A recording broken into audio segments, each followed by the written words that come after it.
अहम ख़बर मां गुलाब लगारी खां गुलाब लगारी भरिसां शेख भरकियो में शाख 30 आरडी जे एल साइड वटां 100 फुट घारो पवण सबबि केतिरा ई ॻोठ पाणी हेठि अची विया आहिनि। ॻोठाणनि ॿुधायो आहे त घारो पवण जे करे मुख़्तलिफ़ ॻोठनि ऐं सवें एकड़ ते बीठल फसल पाणी हेठि अची विया आहिनि।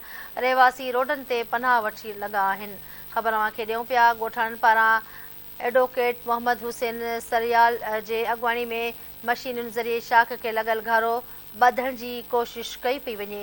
ॻोठाणनि ॿुधायो आहे त इतलाह मिलण बाद असिस्टेंट कमिश्नर मातली नूर अहमद खेड़ो ऐं मुख़्तियारकार मातली मुतासिरीन वटि पहुची सहकार जी ख़ातिरी कराई आहे।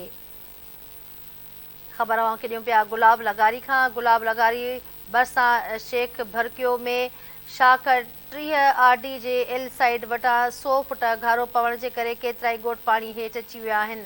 ॻोठाणनि ॿुधायो आहे त घारो पवण जे करे मुख़्तलिफ़ ॻोठ ऐं सवें एकड़नि ते बीठल फसल पाणी हेठि अची विया आहिनि।